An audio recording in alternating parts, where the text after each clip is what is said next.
Hello and welcome to a very useful instructional on how to maintain the brakes on your Pedego electric bike. This video will show you how to adjust the mechanical disc brakes, and to be clear, we're talking about the Avid BB7 disc brakes.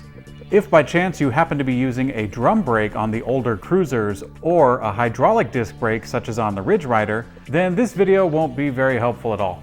Now this video is broken up into two segments. The first, we'll discuss the problems and why they happen, and second, we'll talk about fixing them. So, let's jump in. First up is the squeaking noise. The first thing to note is that the Avid BB7 brakes are some of the best mechanical disc brakes on the market today. And they squeal. That's just the way it is. If the squealing is really bad, it can be mitigated, but realistically, the brakes will never be totally silent. So let's talk about the pads. One of the more common problems with the disc brakes is simply wear and tear. If you ride down hills a lot, the pads will wear down. When the pads wear out completely, the stopping power will get really bad and the brakes will sound like nails on a chalkboard. Aside from that, sometimes the rotor gets bent just a tiny bit, which results in a small ticking sound through each rotation. The rotor is made of solid metal, so you can still touch it and stuff, but if you bash it up against something, you'll want to ensure it's working before you commit to a bigger ride. Sometimes the brake caliper goes out, which is this whole entire assembly right here, and it gets jostled out of place. This is evident with ticking, but it's also more apparent when you try to fix it and nothing else seems to work. Lastly is the caliper arm. On rare occasion, the caliper arm, which is this extension with a 5mm bolt squeezing this tiny little plate, it will lose grip on the cable and it just needs to be tightened up again. This is mostly evident when squeezing the brake handles feels totally useless and the bike doesn't stop at all. So that covers what goes wrong with the brakes and why. Let's talk about fixing it. Alright, the squeaking or squealing.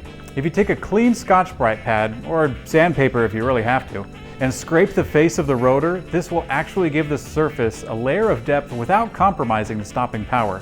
After you've done that, you can clean up the face of the rotor with some rubbing alcohol and a paper towel, but never put any kind of grease or lubricant on the rotor or the brakes at all. The brakes are meant to stop, after all. Alright, the pads. Sometimes the pads wear unevenly, wearing too much on one side rather than the other. So you may need to only adjust one of the two sides using these red discs on either end of the caliper. Get the right angle looking at the slot that the disc fits into, and it actually helps if you have a piece of paper behind you for a good contrast. And then you can inch the pads forward on either end by twisting those red dials on the brake caliper. The outside one you can actually do by hand, but the inside one is best done with a tool called T25. Sometimes you need to adjust the placement of the entire caliper, which I'll get to in a sec. So let's talk about the rotor. If the rotor is bent and you hear a ticking sound on each rotation, you can actually grab that spot with a glove or maybe a paper towel or something and bend it away from that particular spot. If the rotor is bent so bad that you can actually see the bend in the metal, then you'll never fix it and it's trash. I'm sorry. Oh yeah, the caliper. So if that entire caliper is out, it actually just needs to be aimed and centered just a little bit to get everything exactly right.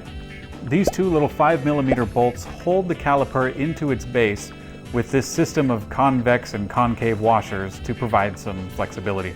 Now normally the caliper is only out a tiny bit, so start by loosening the 5mm bolts only a little bit. And this will ensure that when you push the caliper into position with your thumbs, the adjustments will only be minor adjustments. Now try to get it as centered as possible. It's alright if the gap is kind of big, because you can actually go back and turn those little red dials to get the pads just in the right spot. Okay, the caliper arm. You can easily tighten this up. Simply loosen the 5mm bolt and then that arm will spring loose, which is fine, don't worry.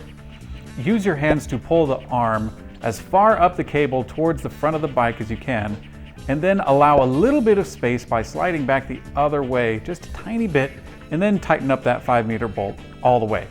Now check the brake by squeezing the handle up at the front of the bike and then go back to adjust that arm again if the handle either does nothing or it's always on full brakes.